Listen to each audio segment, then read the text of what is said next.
podcast. But our lead this hour from the big stage there in Queens, that was the setup, Game 3, just down the way from LaGuardia, National League Championship Series, and it's all in favor of the Mets now. From what I was reading, oh, man, the Mets won Game 2, and all the momentum. The series was tied up 1-1. You probably knew that going into Game 3 as the festivities resumed on FS1. Were you watching? Nothing else on to watch. You probably did, or else you just stared at a wall. But perhaps not. So we watched. Don't worry, we watched so you would not have to. The game was played on a chilly October night. It's the way playoff baseball is supposed to be played, right? Temperatures dipped down to the mid-40s at one point in the Big Apple, and it was a home run-a-palooza for the Dodgers as Kike Hernandez, Shohei Ohtani, and Max Muncy all had dingers, and the Dodgers absolutely abused the Metropolitans. 8-0 in their own place of work there. 8-0 the final, a domination situation on a Wednesday night, and the Dodgers have now pitched their fourth shutout. These are all team shutouts, but 4 shutouts in the past 5 playoff games, and the good guys have a 2-1 lead over the bad guys in the National League Championship Series. So let us discuss the question. Better story, losing locker room. Better story, losing locker room. So, question, who gets the blame pretzel for the Francisco Lindor Mets, who lose and really had no shot? Not on this game. No chance at all. So I've got limited edition, Uber Eats, and Doppler radar.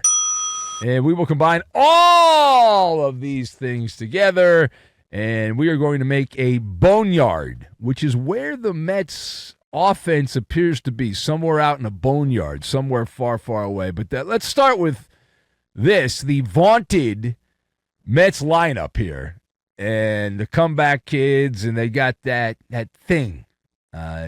Didn't see it here. Didn't see it. Did you see it? I didn't see it. And I know that J.D. Martinez likes to talk about embracing the suck, but unfortunately for the Mets, they sucked at a time you cannot suck, which is during the course of the game here. Walker Buehler, who, generally speaking, having watched him pitch this year since he came back from injury, Walker Buehler has been serving up spicy meatballs all season. The baseball coming out of Walker Buehler's his hand has been like that of a beach ball for opposing hitters, and he looked much closer to the player that he had been prior to all of these injuries, these Tommy John surgeries here. But he did get an assist from the Mets. I mean, let's be honest here. Right? This is some incompetence by the Mets, and I'm all for it. Right? The Mets came out there. They just was something missing from the Mets here. They played like zombies on Xanax in this game. Defensively, only charged with 1 error in the game, but if you're watching it, there were a couple of bobbled balls, plays that could have been made, and several miscues that helped the Dodgers' cause here. And then you had Luis Severino. No matter how many players wear his number on the eye black there, he was wobbly on the mound. There was a lot of traffic, a lot of congestion, and so that was a bit of a problem. The lineup, though, for the Mets, no punch. They had 8 men they left on base in this game, and all these fantastic worshiping Mets fans there, all worshiping the purple blob from McDonald's, and you saw several shots on the broadcast of people dressed up like the purple blob. But the Mets, in this particular game, they underwent a metamorphosis. They turned into the limited edition Grimace Shake. Okay, they were berry-flavored milkshake, soft serve. Was the Mets' approach to this particular game. A public pantsing for all to see here. Just 4 measly singles. That's it. That's all. Not one extra base hit for the Mets as they go down. Now, in terms of the team that won, what is surprising to you? What is surprising to you the most about the Dodgers' domination in game number 3 of the NLCS, just in general? So this is like we do commercials, no sweat bets or whatever. This is like a no sweat bet. It really was like no sweat. There was no drama. Dodgers scored. Mets never scored. Dodgers never really in any danger. This is like a random Wednesday game against the Rockies. That's not how playoff games are supposed to go. But I would say that the way the Dodgers approached this against the Mets, it was an Uber Eats delivery. It was an Uber Eats delivery, and the Dodger pitching, they supplied the toasted bagel halves, and then they had the thickly smeared soft cream cheese on the locks there on the bagel.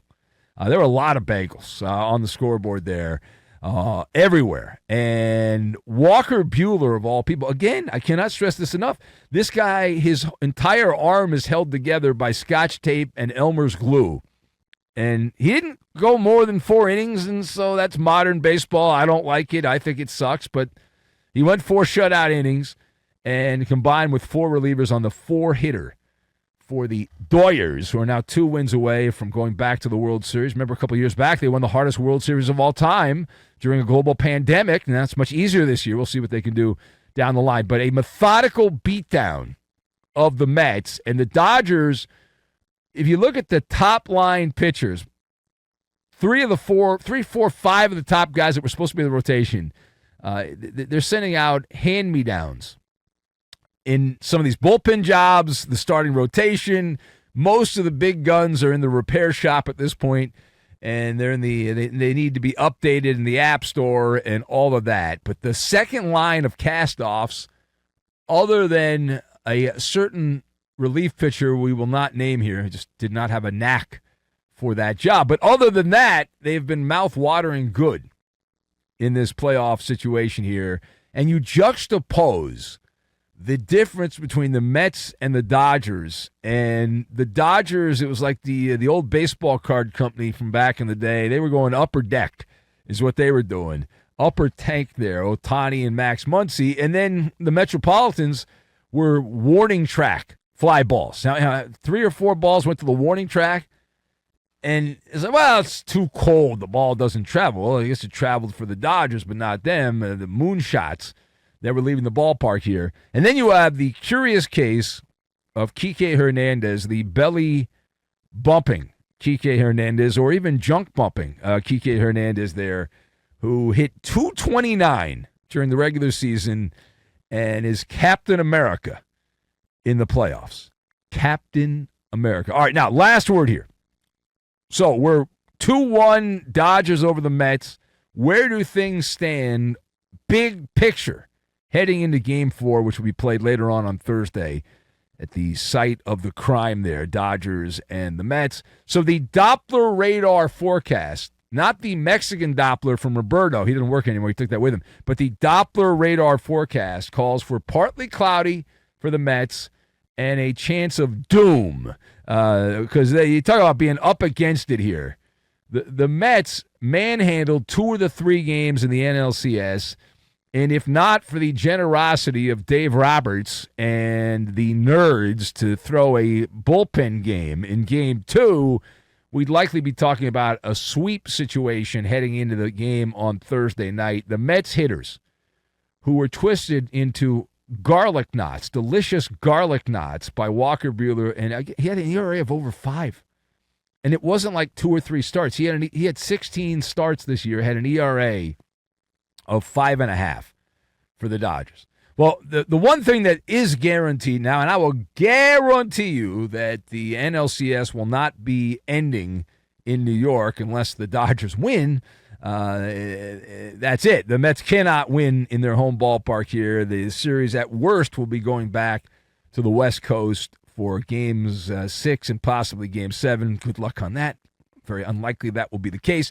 Game 4, again, coming up Thursday night here, the scene in Queens, and we'll see Yoshinobu Yamamoto, the $325 million guy who actually lived up to the hype in the game against the Padres in the NLDS, and now he's back at it again against a journeyman left-hander. This is how bad the Mets are. They're starting Jose Quintana in the game that will either be down 3-1 or maybe 2-2, and he pitched. This guy, talk about journeyman. He's pitched for 8 teams, and I know he's not an NFL player, but he is a Jag. Just a guy. just a guy, and that cute little pumpkin story, it's starting to rot a little bit. You look at the Mets lineup here. They got several players that are running in circles here. Francisco Alvarez, P.U., what stinks? Jose Iglesias, I'd rather have the singer, and J.D. Martinez, all deadbeats at this particular point.